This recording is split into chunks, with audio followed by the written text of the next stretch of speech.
James Brown, I mean, come on. Well, who thought of Celebrity Hot Tub? Why would he be in a hot tub? I actually didn't think that was funny till we did it.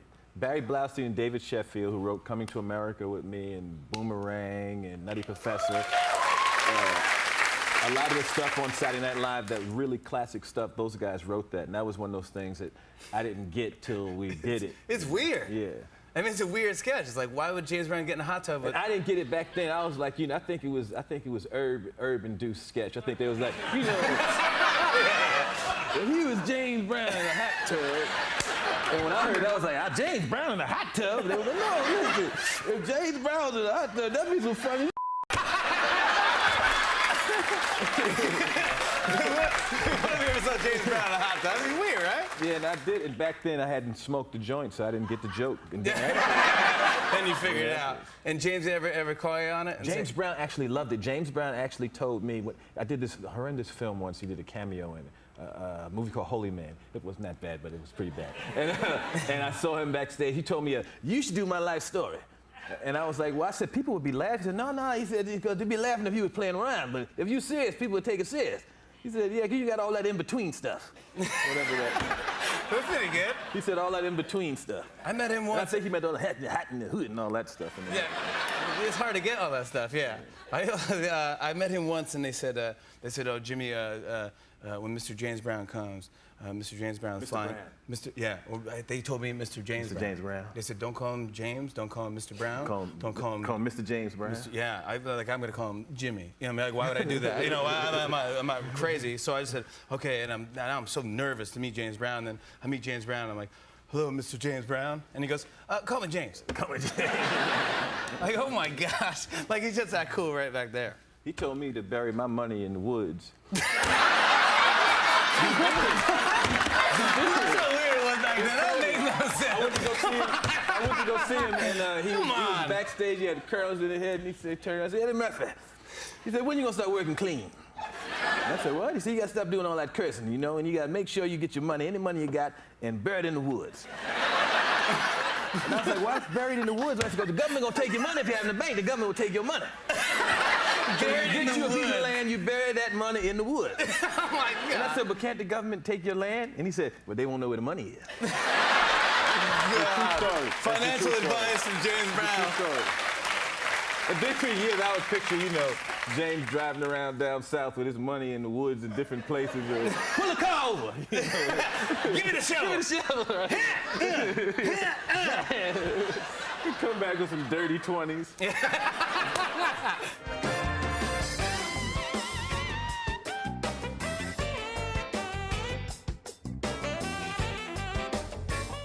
You're having a killer season on SNL.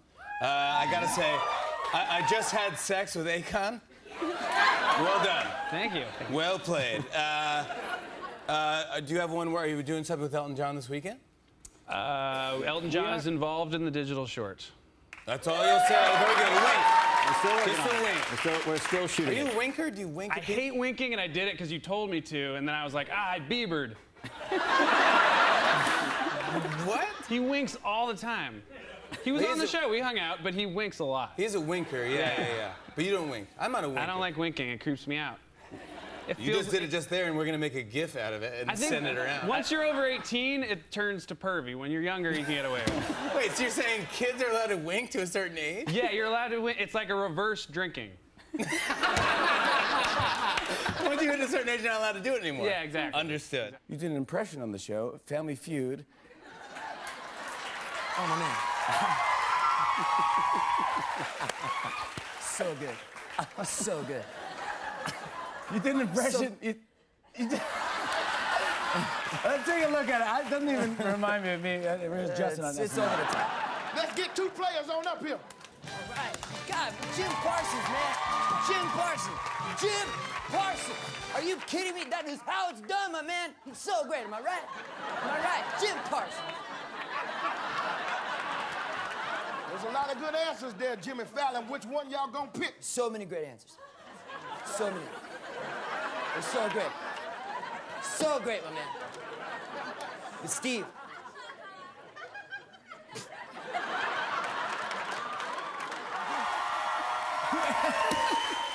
That is the the most over-the-top impression ever. Yeah, but you added that move when we did it live. You're like, I never do this. You did it. Like you'll do like a thing. Hold my mic pack. Yeah, You'll do so like a great. thing like it's like people laugh too early at the joke. I never saw that. Like turn the button. So So good. So good. When people talk about your best of SNL or things that you've done on the show, I know what everyone brings up to me, which is you're involved in. Anyway, let's talk about something else. cowbell. Cowbell sketch. Yes, the cowbell sketch. That's what I was going to say. I was going to say that. I was going to talk about the cowbell. You were a major part of that. I was a really major part of the cowbell sketch. It was all you. It was all you. This is a There's picture of. Yeah. That's me there. Right. There's Catan, Parnell, Hair. Horatio Sands. And That's you, and that's Christopher Walken. it's the strangest thing. That's Christopher Look at Walken. It's Christopher Walken across from that. Look at that Now- shirt is insane. You maintain that between dress rehearsal and air that I went and put a tighter shirt on. I think you did, didn't you? I thought it just I thought I just put a little more mustard into it, and then it hiked up. Is that right? I thought But you thought I put a tighter shirt on? You think? I thought you did because this doesn't even feel like a shirt that's should. It's insane. I mean, everyone else was wearing other shirts. I think I would have. But you were coming up a little bit in dress. Yeah. But that was high up, Yeah. and that was low down. But you might be right. Maybe I I mean, you barely maybe have I a shirt on. switched it to a tighter shirt. Because I remember it was so loud Right. on air. Because it would air. That I banged it much louder than the dress. No, but I mean the audience response. Oh, this response, yeah. Yeah, but I mean, the sketch was on at the end of the show, I believe. Right. Which is where usually the weirder sketches Yeah, are. yeah. And it was working so well that Yeah. this floor started shaking. Oh, I don't remember that. Yeah. I Yeah. was just in a haze. You were in a comedy haze. I was staring you down, but because you were but I was laughing too. But the beard was just protecting. You couldn't see it. You couldn't see it. 'Cause, dude, Wait, put the picture back up. Look, see the beard is hiding. See, I'm smiling. I'm smiling right there. I mean, that was it that started it for me. That was my whole thing. But here's the crazy thing. So I go to see Christopher Walken years later in a play. I say hello to him backstage, and he's like, "You know, you've ruined my life."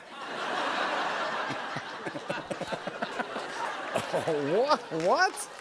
People during the curtain call bring cowbells and ring them. The other day I went for an Italian food lunch, and the waiter asked if I wanted more cowbell with my pasta bolognese. And I think he was really mad at me. Wow, Yeah. no way. And he had a little smile, but Well, because he had such a great career. I mean, you know, he's a great actor. from The Deer Hunter Yeah. to Pulp Fiction Pulp Fiction, he's amazing. to more cowbell. That's all he gets now. That's all he gets now. So it made a lot of people happy. Then But Christopher ruin one person's ruined life. one person. But what are you gonna do? That's good odds. Right? That's Yeah. decent odds, you know what I'm saying? Yeah. But do you remember that you gave me the limo ride? When he wasn't even on Saturday Night Live yet. He was just a fan. And I was going to the after party after Saturday Night Live. And he was just like, yo, could I ride in the limo with you? And I said, come on. Him and his dad and his mom got in the limo with me.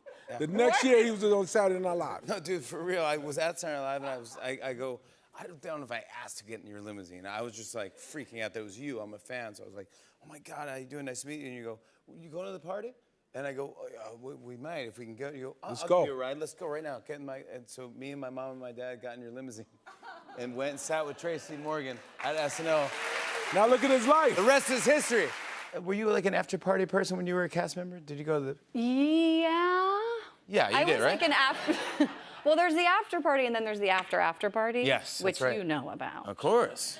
And yeah, I liked to after. Yeah. What was your Yeah. afters? Because I wasn't on with you. They were crazy. Yeah. Was it like a dive bar?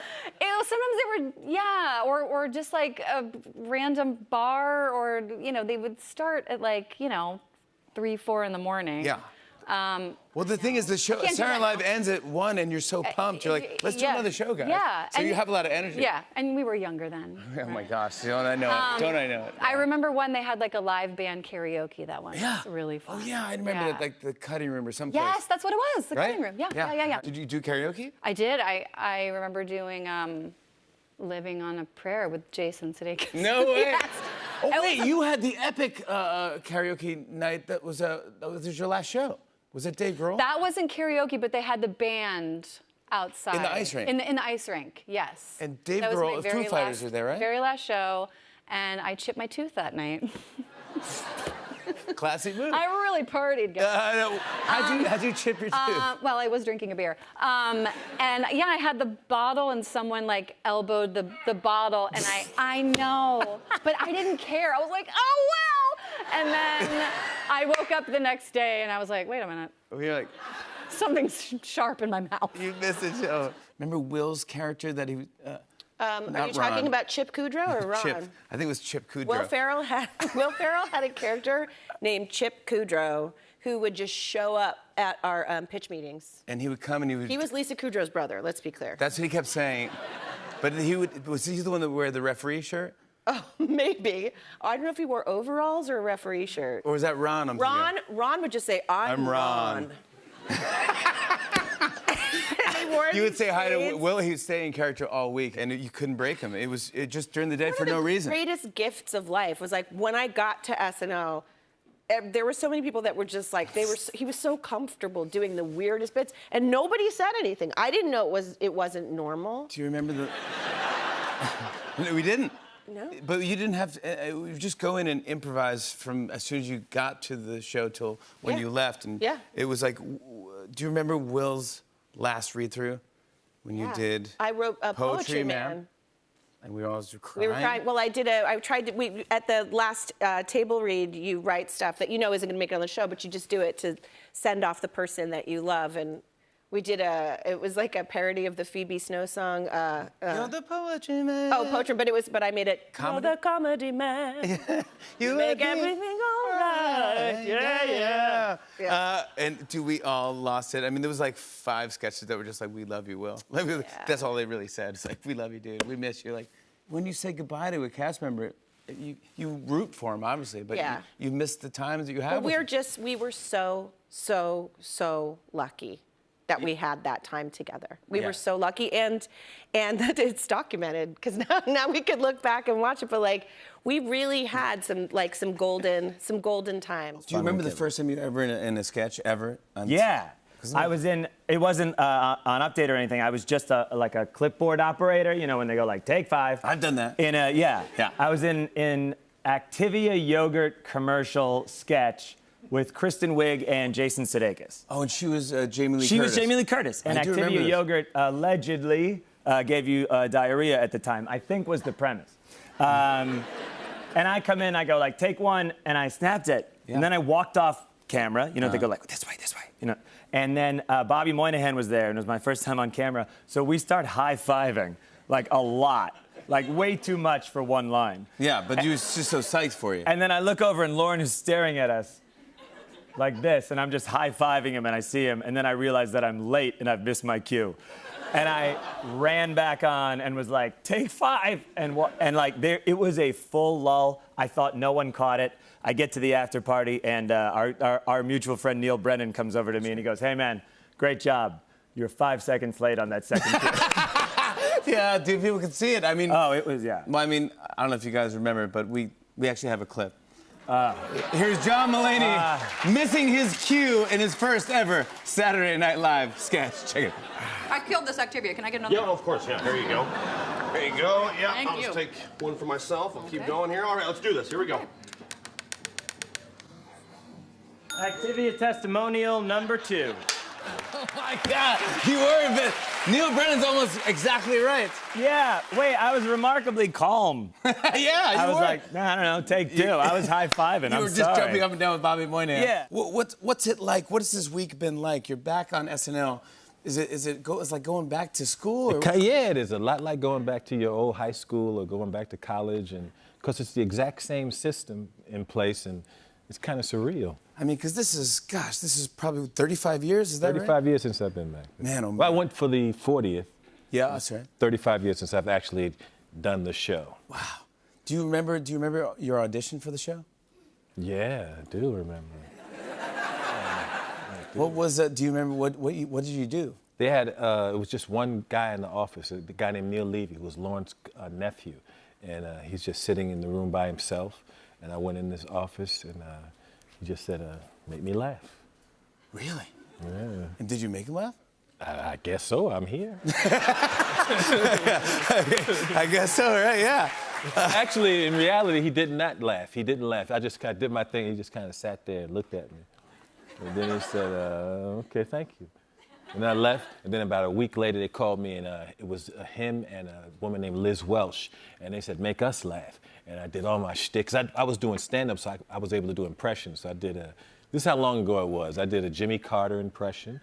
That's how long ago it was. Jimmy Carter and Muhammad Ali and Howard Cosell, and they just kind of looked at me and stuff, and then they left. Then I came back a third time, and it was Mike Zanella, Liz Welsh, and Neil Levy, and I did my little stuff, and they just looked at me. And Mike Zanella was in the back, and he did like this at one point. That counts? That counts as a laugh, right? That was my big laugh. And then I got the show after that. So you get on the show, you're 19 years old, Eddie Murphy. What was it like? What was the after parties like? I only went to an after party once. Really? Yeah, because I was 19, and it's 1980, 81, so I was the only black person up there, and I was the only teenager up there, so I was like, I don't want to party with them. I want to go, it was a club called Bentley's, and I would go to Bentley's. Yeah, you know Bentley's? I would go to Bentley's. I would be You at heard of Bentley's. Bentley's? Yeah, that was a hot spot back in the 80s. Really? Yeah, I would go there, and I went to an after party once because Johnny Cash hosted. And Johnny Cash said to me, when they were talking about the party, he said, "You coming to the party, Eddie?"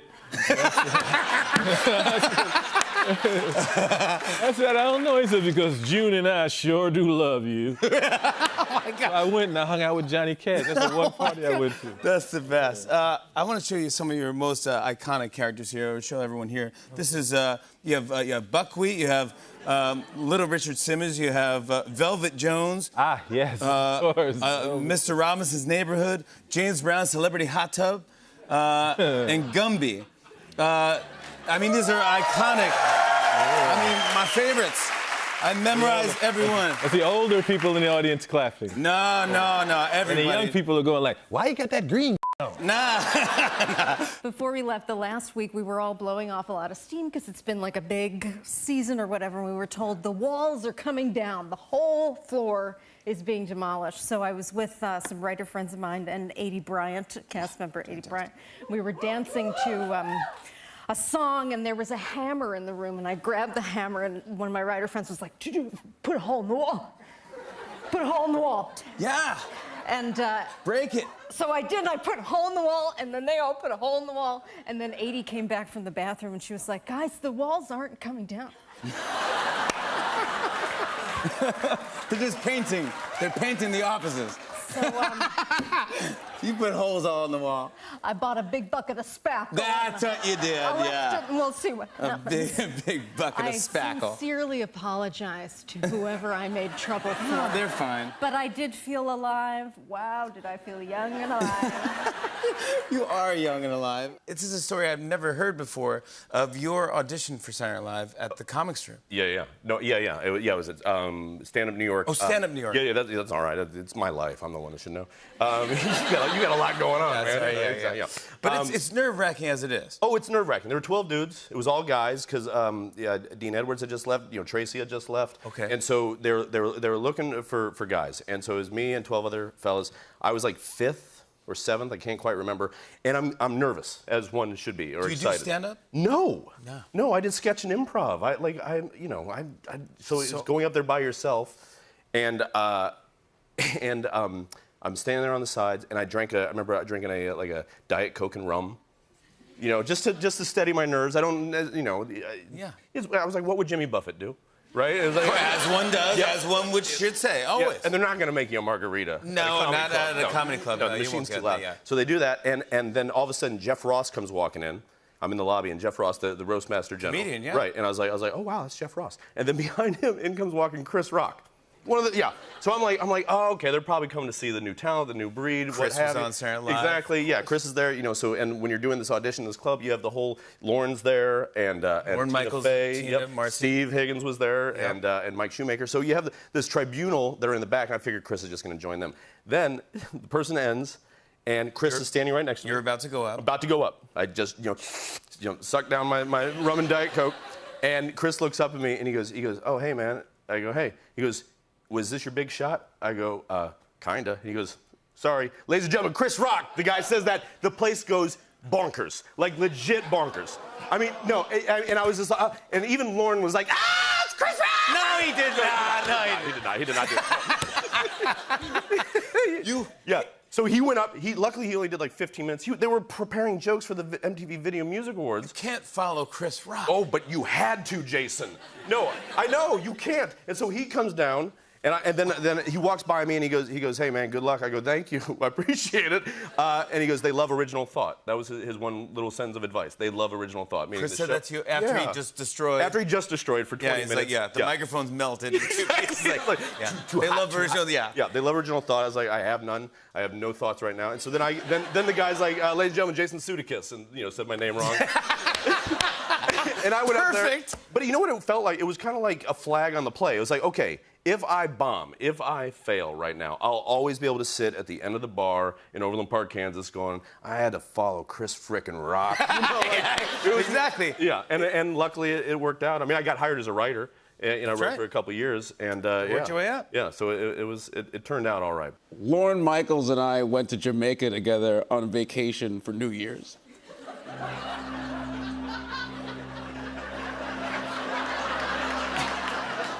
I really want that to be a lie.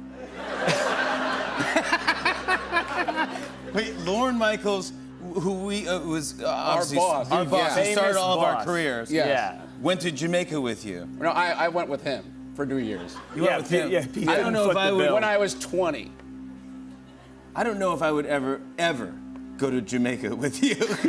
I might as well go to Nashville and wake up in Nashville. Yeah. I don't know if I'd There's really come back. nothing in Jamaica that you haven't duplicated here in the United States. That is totally true. You were 20. Yes. Oh, 20 years old. What year how old were you when you began being on Saturday Night Live? 20. 20. The first year? season. Yeah. First season, you're never really that close with Lauren, though. Right. New Year's, too? Yeah. Over the Spending a break. So this Holiday is with 8 Lauren? episodes in. 8 20 years episodes old. in, Yes. a man, your senior, Yeah. goes, that kid, Jamaica. Yeah.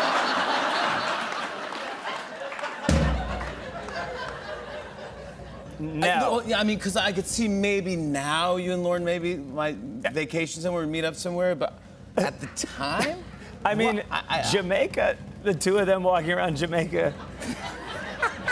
I want it to be true, but I'll go I want it to be true. I'm saying no, not true. It is true.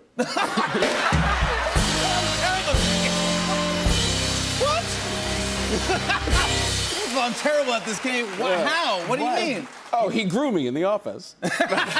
No, he just was like, I'm going to Jamaica. Do you want to come? And I was like, yeah, dude. Did you guys stay next to each other in the hotel? Yeah, I stayed. Well, I didn't want to stay. He offered to stay where he was, but I didn't want to be me around him. So I stayed at the hotel 10 minutes away. So because I would have been fired if I stayed there. Yeah, for sure. Yeah, I have to give him his lease. Much weed? Oh my God. Yeah. So yeah, it was a lot of fun. I got out there and I didn't even know where to stand because I didn't rehearse. So I assumed I'd stand next to Sandler and the cue cards are there, and looking at that. So I came out and I read the lines like, hello, and then I figured I could make him laugh because I can do like. He doesn't do that. That's a deep cut. He doesn't do that anymore. But the guy just. So he started laughing a little bit. So anyways, I'm usually in black ink on the cue cards from our show, but I forgot. I'm not the host. Yeah. So the host is in black ink. Yeah. So I'm kind of stalling for Sandler because I thought he forgot his line. So I'm going like. Like, and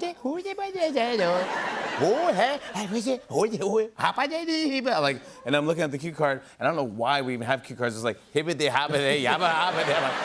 I don't remember if I said yabba-de hibbity or hibbity yabba-de. I'm like, what? I'm like, I don't know what to do. Anyways, I got to finally my line. We did that, and it was just an honor to do it with him right in front of him, because it's just, and he's just such a good dude. And he was so happy that, like, that night, and his wife, Jackie, and 2 kids were there. They're beautiful. I love those kids. And it was just, anyways, that was good. And then at the end of the night, he did this tribute to Chris Farley. Yeah. And if you get a chance to go online, it was so beautiful, and it was so funny too. But I've heard all the stories about Farley, and I wish I knew him. I got to meet him once, but he was singing this song, and it's great, but it's also a really nice tribute, and everyone was just crying backstage, and it was just really touching. I mean, not just the audience, but everybody that worked there, because the crew, some of the crew, they knew Farley. Yeah. So, and I was next to Rock, and it was really emotional. And I saw Smigel afterwards, and usually he's always joking around. You know, he's like, you know, whatever. So I saw him, and he goes, "Hey man, that was great." He's like, I go, "That was so touching." He goes, he was behind the cast, and the cast were all kind of hugging each other, crying, going like, "Yeah, we're like family." It's like you don't realize it when you're there on Saturday Night Live for whatever seasons you are there. You don't know when some cast members are going to go off to do movies, but that little moment of time, that window of time, you hang out more than your family. You really live with each other, and you don't realize it until you get older, and you go back and you go, "Oh my gosh." Hey, hey, hey.